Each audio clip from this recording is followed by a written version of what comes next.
Salut les pilotes, c'est Stéphane, Windy FPV, j'espère que vous allez bien, ça me fait très plaisir de vous retrouver sur la chaîne. Alors si vous êtes comme moi et que la météo est pas au top en ce moment, vous faites certainement du vol en intérieur. Alors peut-être à votre domicile ou peut-être que vous avez la chance d'avoir une grande salle pour pouvoir faire vos vols. Et puis à ce moment-là, vous avez aussi certainement un Mobula 7 ou un Trashcan ou tout autre type de drone de cette espèce, on va dire.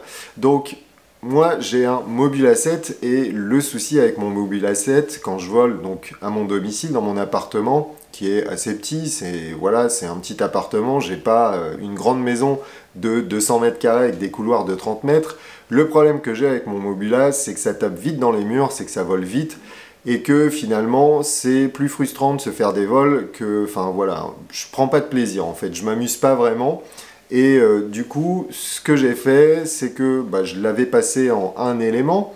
J'avais réduit au niveau des gaz aussi, de la manette des gaz, j'avais réduit à 75%. C'était un petit peu mieux, mais c'était pas encore ça. Je le trouve encore un peu nerveux. Alors je sais qu'on peut les assagir, mais je me disais qu'il y avait peut-être quelque chose à faire, parce que le Mobula vaut un petit peu d'argent quand même, donc j'avais pas trop envie non plus de le casser, j'avais cramé un moteur, forcément, à force de me renverser tout ça, au bout d'un moment on les abîme un peu ces petits drones, et je me suis demandé s'il n'existait pas, au jour d'aujourd'hui, un drone qui était dans un budget assez raisonnable, et puis avec lequel j'aurais pu me faire plaisir. Alors, vous savez qu'en FPV, ça évolue super vite et des modèles qui ont un an sont considérés comme vraiment des vieux modèles qui valent plus le coup. Mais j'ai quand même fait des recherches sur Banggood et je suis tombé sur un drone de chez Ishin, le QX65. Alors, qu'on va qualifier d'ancienne génération, même s'il a qu'un an, mais on appelle ça des drones d'ancienne génération, puisque au niveau du flight controller, c'est du F3. Ça se fait plus du tout maintenant, même sur les petits drones. Et surtout au niveau des moteurs, ce sont des moteurs à balai. Donc c'est pas du brushless. Et je me demandais si ce genre de drone valait encore le coup. Si ça valait le coup d'investir. Alors ça coûte 50 €, donc c'est pas très cher, je prends pas beaucoup de risques. Donc on va essayer de répondre à cette question aujourd'hui. On va voir si c'est plus facile de voler avec ce genre de drone qu'avec un Mobula. Moi, comme je vous ai dit, je tapais beaucoup dans les murs avec le Mobula et j'espère qu'avec celui-là, d'origine, sans faire de modification, je vais réussir à me faire plaisir dans mon appartement. Et puis, on va voir ce que ça donne. Donc, on va d'abord faire le unboxing, on va faire un petit peu de réglage sur Betaflight et puis ensuite, on va faire les essais en vol. Donc, je vous laisse avec le générique et puis je vous dis à tout de suite.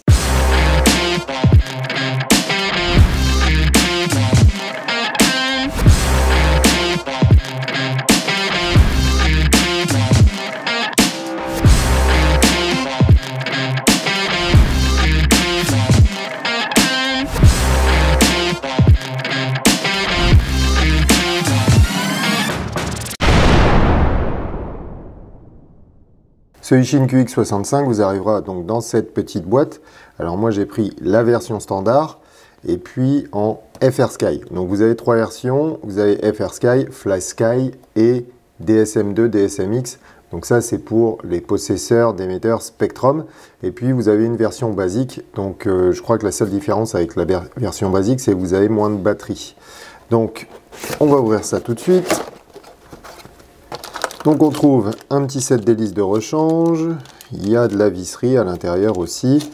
On a aussi un petit outil pour pouvoir retirer les hélices.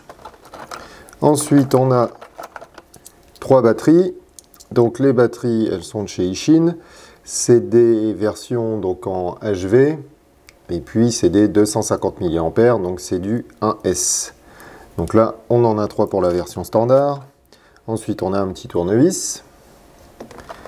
On a un petit chargeur USB. Alors, pour le chargeur, moi, ce que je fais quand j'ai des séries de 1S comme ça à charger, j'utilise celui-ci. Alors, c'est un Ultra Power UP-S6AC. Et il peut charger plein de types de batteries différentes. Alors, il faut le programmer si vous avez des batteries standards ou des batteries HV. Mais c'est relativement simple d'utilisation. Et puis l'avantage en fait, c'est que vous pouvez l'alimenter à partir d'une LiPo entre 2 et 4S, et puis vous pouvez aussi l'alimenter sur une prise de courant standard. Donc c'est quand même très pratique. Je vous mettrai le lien de ce chargeur dans la description de la vidéo. Moi je le trouve relativement bien. J'ai vu qu'il y avait des gens qui s'étaient un petit peu plaints parce que les LiPo n'arrivaient pas toujours à la bonne tension. Mais pour le prix ça vaut quand même le coup, d'autant plus qu'on peut charger 6 batteries à la fois. Donc c'est pas mal, ça permet de faire un roulement si vous avez beaucoup de batterie et puis de voler sans discontinuer quasiment. Vous pouvez aussi bien sûr régler l'ampérage pour la charge. Donc pour pas abîmer vos batteries. Donc là, alors je crois que ça va de 10 mA en 10 mA. Donc là, vous mettez pour une 250 mA, vous mettez à 0,25 A. Et puis ça chargera sans problème. Voilà, donc ça c'était la petite parenthèse. On va continuer sur le drone. Donc le voilà, le petit bébé. Comme je vous le disais dans l'intro, hein, c'est pas des moteurs brushless, c'est des moteurs à brosse, à balai, plutôt à balai d'ailleurs. Donc c'est l'ancienne génération, effectivement. Alors ça s'abîme un petit peu plus vite, mais sincèrement pour les vols qu'on fait et surtout pour le prix que ce drone vaut, je trouve que voilà, c'est une config qui est sympa, et puis surtout pour voler à la maison, à l'intérieur, et puis pas aller taper dans tous les murs comme on le ferait avec un Mobula A7, parce que même le Mobula A7 qu'on peut convertir avec un élément, il reste quand même assez violent. Celui-là, donc je ne l'ai pas encore essayé, hein, on va l'essayer ensemble, mais de ce que j'ai vu, il est plus souple au niveau du pilotage, justement, puisque vous avez un peu moins de puissance. Donc si comme moi vous n'avez pas une maison de 200 mètres carrés et des couloirs super longs, je pense que c'est largement assez pour se faire plaisir et puis pour garder la main au niveau du pilotage. Donc ce petit drone, on va le peser. Alors, on met la balance en route, j'espère que vous voyez correctement. Elle a 0. Voilà, il fait 20 grammes tout pile tout poil. Et avec la batterie, on est à 28 grammes. Donc voilà, c'est ultra léger, il n'y a pas de souci. On n'abîmera pas le mobilier avec. Et puis enfin, ce que vous allez trouver dans le carton, c'est la petite notice qui va vous expliquer, qui va vous donner les caractéristiques, comment le binder, comment changer les fréquences au niveau du VTX. Alors je ne sais pas si on a du smart audio là-dessus, ça m'étonnerait. Parce que voilà, c'est quand même de l'ancienne génération. Alors le smart audio c'est pratique quand même, hein, parce que ça permet de changer la fréquence de votre VTX au travers de votre radio. Là je pense pas qu'on ait vraiment, on regardera ça un petit peu plus tard au niveau de Betaflight. Mais voilà, vous avez toutes les infos, il vous explique dans quel sens tournent les hélices, comment charger les batteries. Après ce petit chargeur, voilà, celui-ci ça peut dépanner, ça peut être sympa.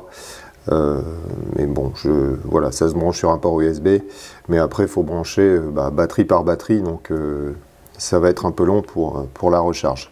Voilà, donc on a tout, on a la dock. Alors ce qu'on va faire tout de suite, c'est qu'on va binder le drone. On va enlever la balance. Alors pour le binder, vous pouvez le faire avec la canopie qui est toujours en place. Là je vais vous enlever la canopie pour que vous puissiez bien voir où ça se trouve. Sinon avec un petit tournevis vous allez réussir à passer à travers la canopie en fait par les petits trous ici ou là, ou si vous avez quelque chose de plus fin par ce côté là, le bouton de binding en fait est de ce côté là juste en dessous. Donc on va enlever les vis, comme ça ce sera plus pratique, et puis on pourra voir un petit peu au niveau de l'électronique ce qu'il y a, mais pas de surprise, c'est vraiment du standard, c'est encore une fois de l'ancienne génération, donc voilà, ça va pas être, il n'y aura pas une F7 là-dessus. Hop, on enlève les deux petites vis. Tac, ça devrait être bon. Je vais tirer un petit peu. Alors, il est verrouillé un petit peu sur l'arrière. Donc, ce que je vais faire, c'est que je vais juste tourner un peu comme ça. Ça ira bien. Voilà. Donc, vous avez ici le flight controller qui est un all-in-one. Donc en gros les all-in-one, ça fait tout, comme son nom l'indique. Ça fait flight controller, ça fait ESC pour vos moteurs, ça fait récepteur, et puis votre VTX en fait, il est à l'arrière de la caméra Alors, je vais essayer de vous trouver une vue pour que vous le voyez à peu près. Parce que j'ai vraiment pas trop envie de tirer là-dessus, ça m'a l'air un petit peu fragile. Bon, après, si vous voulez changer vos fréquences de VTX, ce sera par là, hein, quoi qu'il arrive. Donc, il faudra trouver un petit moyen de retirer cette pièce.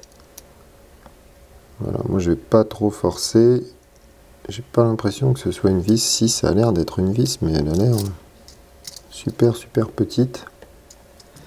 On va voir si on arrive à la voir.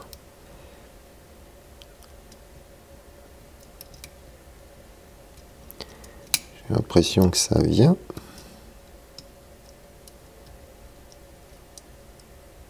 Voilà, bon, on a réussi à l'avoir. Voilà. Tac, on peut mettre ça de côté. Donc le bouton de binding, je vous montre où il se trouve, il est à cet endroit-là. Donc bon, une fois que c'est retiré, c'est relativement accessible, il n'y a pas de souci.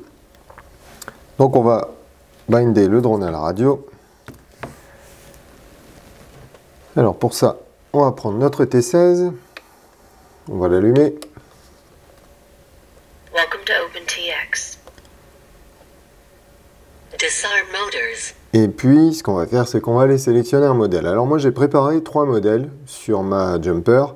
J'ai un modèle donc, qui est en Crossfire, pour tous mes récepteurs Crossfire. J'ai un modèle qui est en FrSky D16, et puis j'ai un modèle qui est en FrSky D8. Donc c'est 2 différents protocoles pour FrSky. Donc là, il va falloir qu'on sélectionne donc, le protocole FrSky D8. Donc je vais aller sélectionner le modèle. Donc c'est en appuyant sur la molette, on fait modèle select.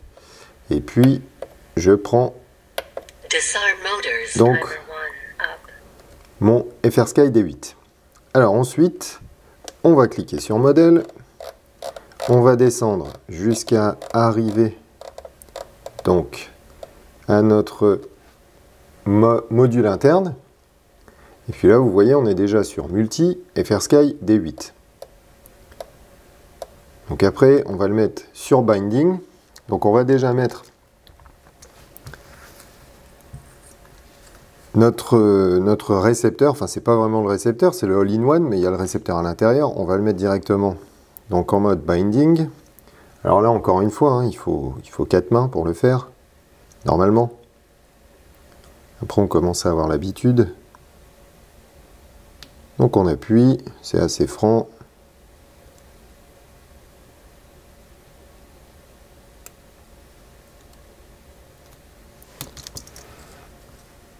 Je ne sais pas si ça l'a pris, on va le refaire, histoire d'être sûr.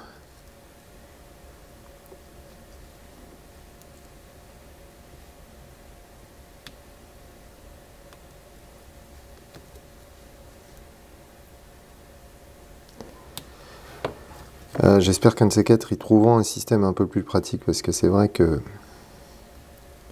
quand on est tout seul pour binder, c'est vraiment pas pratique. Voilà.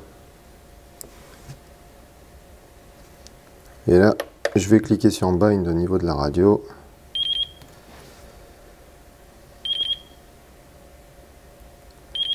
Et je ne sais pas s'il l'a prise.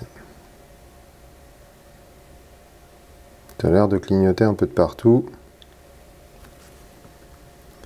On va débrancher.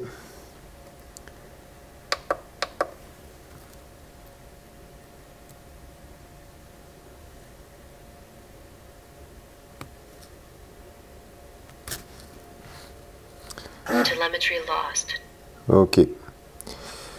Donc il l'a pris. Voilà, recovered. Donc il l'a pris. Donc maintenant on va plus avoir qu'à remonter notre petite canopie. Et puis on va aller procéder au réglage sur Betaflight. Donc ce sera assez succinct. Avant de le brancher sur Betaflight, je vais vite vous donner les caractéristiques de ce Ishin QX65. Donc comme son nom l'indique, il fait 65 mm. Donc le 65 mm, c'est la distance que vous avez entre les deux moteurs. Ensuite, les hélices font 31 mm.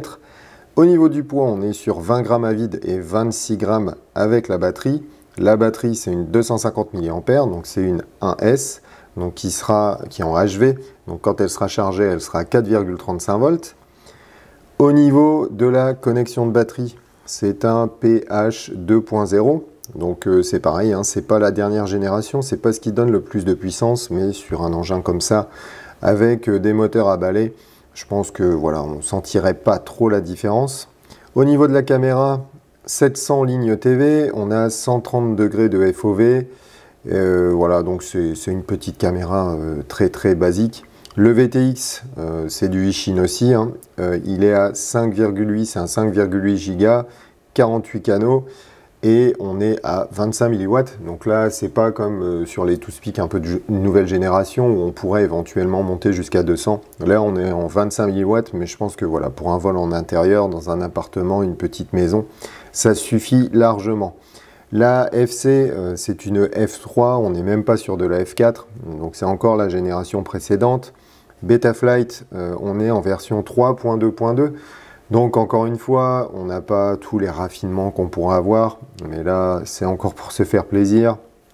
Pour le récepteur, c'est un FrSky, donc on est sur le protocole D8, comme je vous l'ai dit tout à l'heure, pour appairer la radio. Et puis bah voilà, on a fait le tour, donc on va aller brancher ça vite fait sur Betaflight, on va regarder un petit peu ce qu'il y a. Et puis après on va se faire laisser en vol hein, quand même, c'est ce qu'il y a de plus important. Allez, à tout de suite. Alors on va brancher notre drone sur Betaflight. Voilà, on va récupérer donc la télémétrie, j'ai allumé la radio juste à côté. Donc sur ces petits drones, en général, on n'a pas besoin de brancher la batterie parce que on a déjà, en gros, le récepteur qui est alimenté, le 4 en 1, enfin c'est le all-in-one, pardon, qui est déjà alimenté. Donc le récepteur est alimenté, donc on va pouvoir faire tous les essais au niveau de la radio aussi. Donc là, au niveau de la première page de setup, c'est pour calibrer votre gyro. Donc si vous voulez, mettez-en un, surtout si vous débutez, comme ça vous pourrez mettre le mode horizon en route. Donc vous mettez votre drone le plus à plat possible, et puis ensuite vous cliquez sur Calibrate accéléromètre. Ensuite au niveau des ports, alors là il n'y a pas grand chose à voir, c'est déjà préconfiguré, donc c'est bien ce que je disais tout à l'heure, on n'a pas le Smart Audio pour régler notre VTX, donc il faudra le faire à l'intérieur.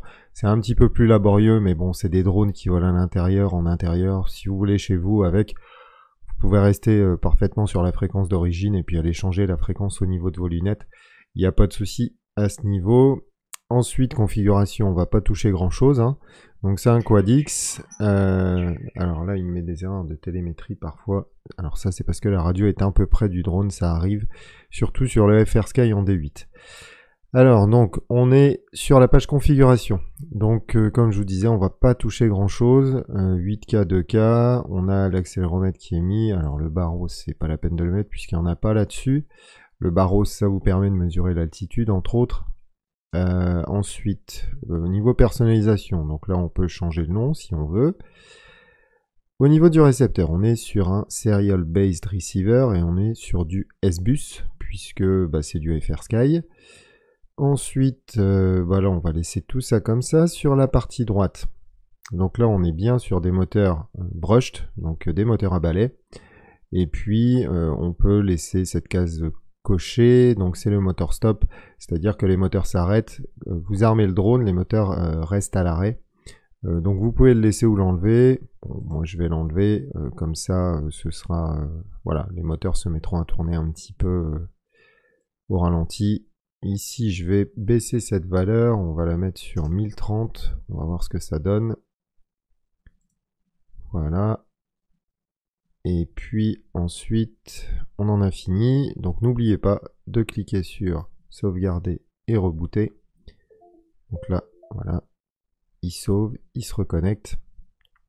Donc pour la page configuration, c'est fini. Power and battery, il n'y a pas grand chose à faire non plus. Au niveau des PIDs, alors... on va tout laisser d'origine, les rates on est à 667, donc bon, c'est du Betaflight standard on va dire, et je pense que ça suffira pour du vol en intérieur. Après à vous de les régler en fonction de vos goûts. Alors receiver, ici vous vérifiez bien que tous les débattements ça correspond, donc vous voyez j'ai le roll là, je mets les ailerons, alors c'est un peu plus décalé, hein. Alors on va faire une petite pause, quelques secondes, c'est le Stéphane du futur qui vous parle. Avec la T16, ce que j'ai remarqué, c'est qu'il y avait énormément de décalage quand vous bougiez les manches et que vous voyez effectivement que ça bouge sur Betaflight. Ce que j'ai trouvé, c'est que en fait, ça se passe au niveau donc du protocole qui est installé sur la T16. Donc c'est un protocole FrSky D8, sauf que les canaux vont de 1 à 16 et il faudrait que ça aille de 1 à 8. Donc je vais essayer d'envoyer un message aux développeurs pour voir s'ils ne peuvent pas faire une modification. Et puis pour l'instant, je vais utiliser ma Taranis pour faire les vols de ce drone. C'est le protocole qui veut ça, on a un peu plus de décalage, c'est un petit peu moins précis. J'ai du pitch, j'ai tout ce qu'il faut. Ce qui est important, c'est de vérifier que vous avez bien 1500 au milieu, 2000, et puis 1000 de l'autre côté. Sinon, ce qu'il faut faire, c'est aller donc sur votre T16, si vous avez une T16, et puis dans le modèle, vous faites un appui long sur modèle, et vous faites défiler les pages jusqu'à arriver sur, on y est presque, je l'ai peut-être dépassé. Voilà, sur Outputs, alors c'est 1, 2, 3, 4, c'est le 5e en fait en partant du début. Et sur celui-là, vous allez pouvoir régler tout, en fait les fins de course, donc et le milieu. Donc vous allez pouvoir régler pile poil à 1500 et puis le 1000 et le 2000, ce qui est assez important pour que Betaflight ait les infos qui vont bien. Donc essayez de régler ça au plus proche possible, hein. Alors ça défile un petit peu, voilà, vous voyez ça aussi un petit peu toujours, mais essayez voilà, de régler le plus précisément possible pour pas avoir de soucis en vol. Ensuite on va régler nos modes. Donc là on va mettre le ARM mode. Alors moi je le mets sur auto, et puis ensuite je sélectionne donc l'interrupteur de mon choix. Donc moi mon arm il doit être dans ce sens là, donc là je vais le ramener ici. Voilà, au niveau de l'angle, alors moi je vais plus le régler sur celui-là, je vais l'enlever, et en fait je vais mettre le mode horizon. Donc je vais faire add, je vais le mettre sur auto, et mon mode horizon il est ici. Alors je vais monter un peu le son, voilà, pour être sûr que ce soit ça. Alors vraisemblablement il veut pas prendre cet interrupteur parce que je suis en D8 et que je n'ai pas tous les canaux. Donc pour ça je vais retourner ici et je vais voir quel inter est dispo pour que je puisse régler. Donc là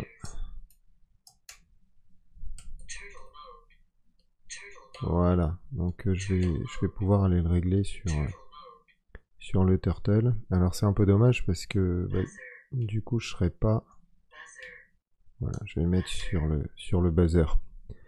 Donc c'est l'aux 3. Il faut juste que je me rappelle de ça. L'aux 3 au niveau de l'angle, et puis je le mets à peu près comme ça, et là normalement voilà, ça fonctionne bien. L'horizon, l'anti-gravity. Alors l'air mode, ça je vais l'enlever et je vais le laisser en continu. On va aller vérifier qu'il est bien en continu.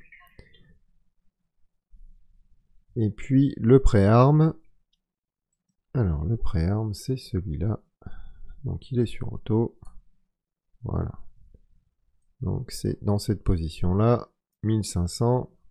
On n'oublie pas de faire sauvegarder, et puis on va aller voir si on a du air mode qui est dispo, parce qu'avec des moteurs à balai, je sais pas, je suis pas très sûr. Configuration, alors le air mode, si il est là, donc voilà, je fais un save and reboot, voilà, il va redémarrer, et puis c'est tout bon.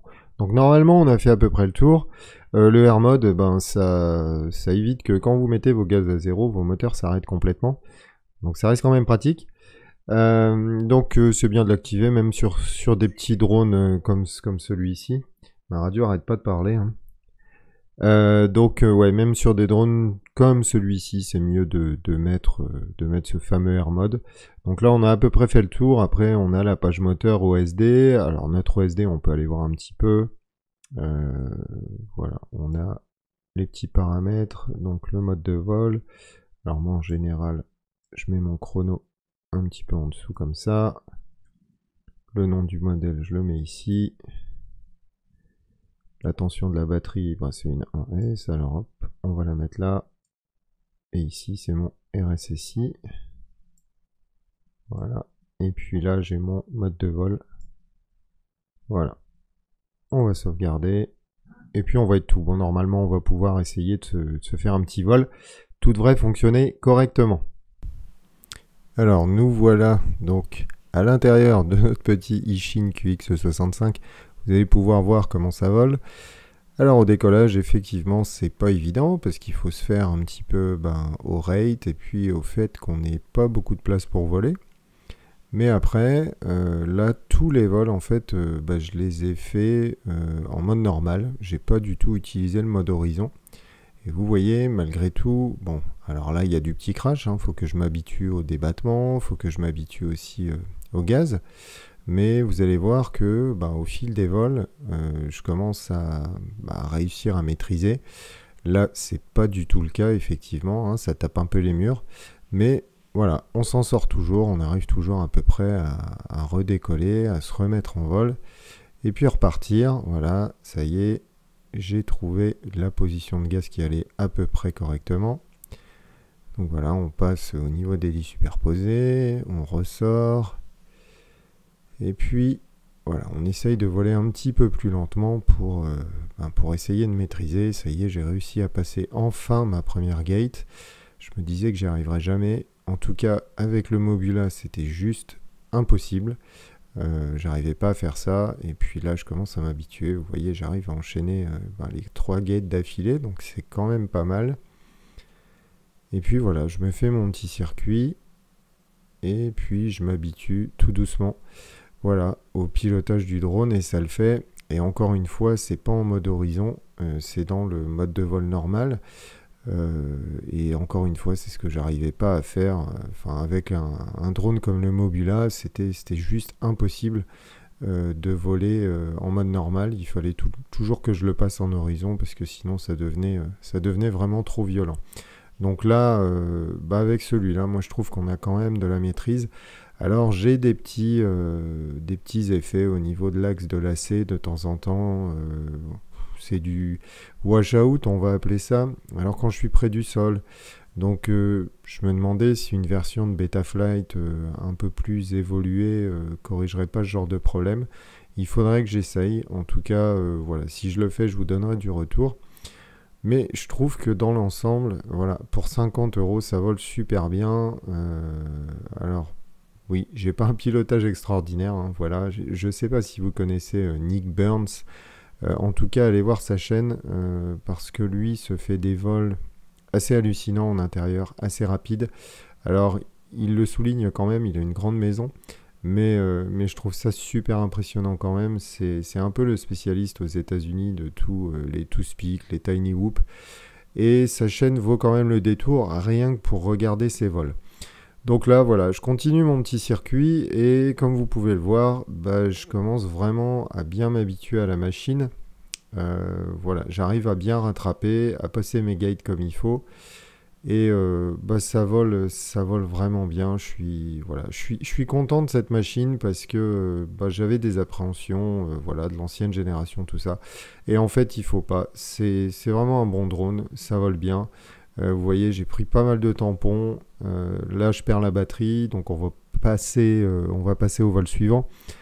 Et ouais, comme je vous disais, j'ai eu pas mal de tampons. Il a bien cogné un peu partout et il en a un seul morceau. Vu le poids, en fait, vous avez très peu d'inertie.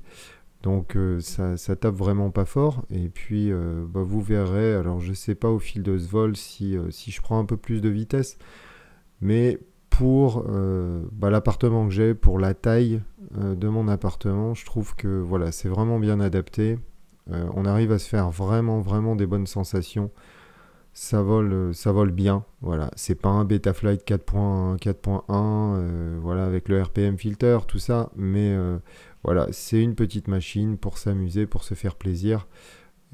Et puis, on arrive toujours à s'en sortir. Voilà, c'est pas violent.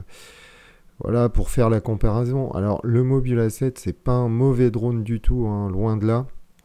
Mais il est plus adapté à des surfaces un peu plus grandes. Voilà, Mobula 7, Trashcan. Je sais que là, ils ont sorti aussi des drones en taille 65 qui étaient survitaminés, qui tournaient en 1S. Il y a Beta FPV qui a sorti le Meteor 65. Mais encore une fois, je pense que c'est une machine, le Meteor 65, qui est plus réservée à des espaces un petit peu plus grands.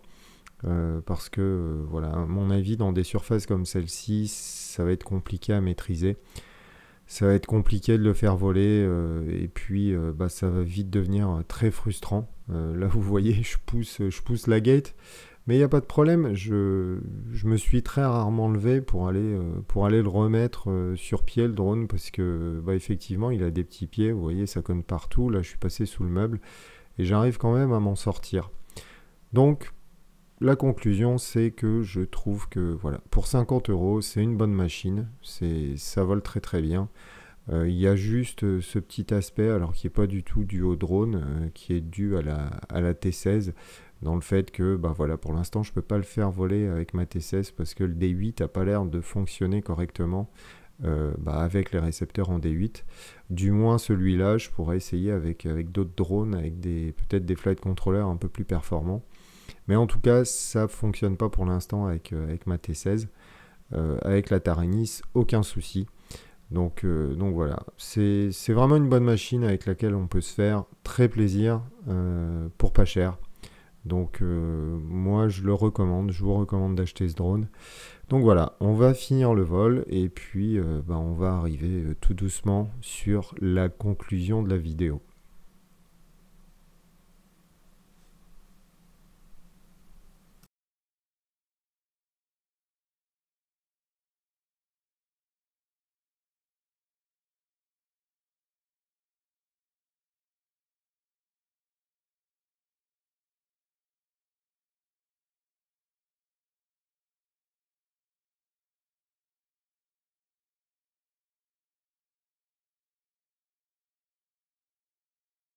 Alors après ces vols, qu'est-ce que je pense de ce Ishin QX65? Eh bien très sincèrement, je trouve que c'est une très très bonne alternative aux drones de nouvelle génération, alors qui nous propose des vitesses insensées en 1S. C'est vrai que là, on a des choses très très performantes qui sont sorties récemment, mais celui-ci, il est vraiment sympa parce que d'une, il est pas cher, et puis de deux, au niveau de la gestion des gaz, des contrôles, alors il faudra réduire vos débattements bien sûr, mais au niveau de la gestion des gaz et du contrôle, il est beaucoup plus abordable. Je vole même pas en horizon en intérieur, alors qu'avec tous mes autres drones tels que le Mobula 7, le Trashcan, tous ces drones là, je suis obligé de voler en horizon parce que ça devient vite incontrôlable, alors qu'avec celui-là, je vole comme sur un de mes drones normaux, j'ai pas besoin d'activer le mode horizon. Donc voilà, c'est quand même avantageux. 50 € en plus, c'est pas cher du tout. Et puis je pense que voilà, ce style de drone, si vous êtes débutant, je me dis que ça peut être une bonne alternative plutôt que d'acheter des choses qui sont performantes, qui vont peut-être vous coûter plus cher parce que voilà, c'est la nouveauté, donc elle est plus chère. Celui-ci, comme je vous l'ai dit, il coûte uniquement 50 €.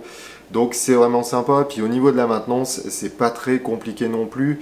Bon, c'est sûr que les moteurs à balai, ça va s'endommager, enfin ça va s'abîmer peut-être un petit peu plus vite puisque vous avez des frottements. Mais encore une fois, je pense que vous allez trouver des pièces détachées sur Banggood pour ces moteurs qui vont pas vous coûter cher, qui sont très faciles à remplacer puisqu'il suffit de les tirer, il n'y a même pas de vis, il suffit de tirer sur le moteur et puis de changer, de le débrancher et puis de rebrancher le nouveau et de le réinstaller et vous êtes reparti pour un vol. Donc je pense que c'est une très très bonne alternative pour se faire plaisir et puis surtout en intérieur. Moi il m'a surpris ce QX65, je ne m'attendais pas à des miracles, mais franchement j'ai bien aimé. L'image dans la caméra, elle est très très acceptable. Alors c'est pas une Foxeer Falcor, mais voilà, encore une fois, c'est du bon matériel.